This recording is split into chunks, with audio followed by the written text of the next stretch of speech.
तो आज हम पढ़ेंगे हिंदी कहानी से संबंधित महत्वपूर्ण तथ्य। जैसे कि पहला है, सरस्वती पत्रिका के प्रकाशन वर्ष 1900 से इतिहासकारों ने हिंदी कहानी का आरंभ माना। प्रारंभिक समय में कहानी को किस्सा, गल्प, आख्यायिकी आदि नामों से जाना जाता था। तीसरा, शुक्ल जी ने अपनी कहानी 11 वर्ष का समय को आख्यायिकी कहा था। चौथा, आचार्य रामचंद्र शुक्ल जी ने इंदुमती, जो कि किशोरीलाल गोस्वामी द्वारा कृत है, इसको प्रथम कहानी माना है, जो 1900 ईस्वी में सरस्वती पत्रिका में प्रकाशित हुई। अब प्रणयिनी परिणय 1987 किशोरीलाल गोस्वामी को बच्चन सिंह ने प्रथम कहानी माना। एक टोकरी भर मिट्टी, जो कि 1901 में माधवराव सप्रे द्वारा रचित है, इसको देवी प्रसाद वर्मा ने प्रथम कहानी माना। और उसने कहा था 1915 में, जो कि चंद्रधर शर्मा गुलेरी द्वारा रचित है, इसको राजेंद्र यादव ने प्रथम मौलिक कहानी माना।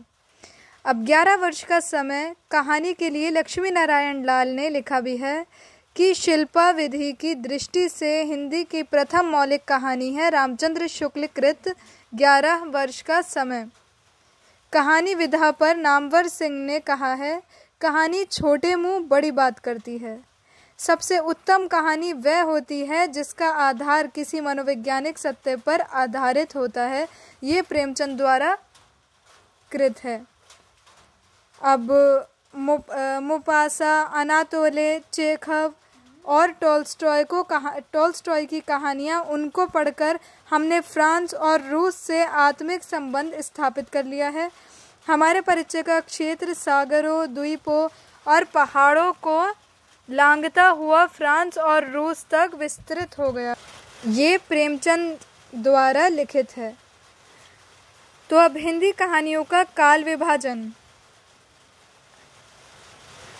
प्रेमचंद पूर्व हिंदी कहानियाँ। अब इसका काल विभाजन इससे माना जाता है कि हिंदी कहानी के विकास को 5 भागों में विभक्त किया जा सकता है। पहला, प्रेमचंद पूर्व कहानी, जो कि 1900 ईस्वी से 1915 ईस्वी तक। दूसरा, प्रेमचंद युगीन कहानी 1916 ईस्वी से 1936 ईस्वी तक। इसको प्रसाद युग भी कहा जाता है। इसको कहानी का विकास काल माना गया है।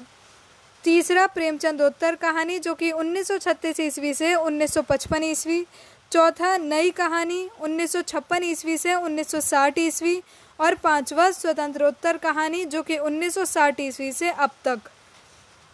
नई कहानी के बाद की कहानी और परवर्ती आंदोलन, ये इसके बाद का काल है।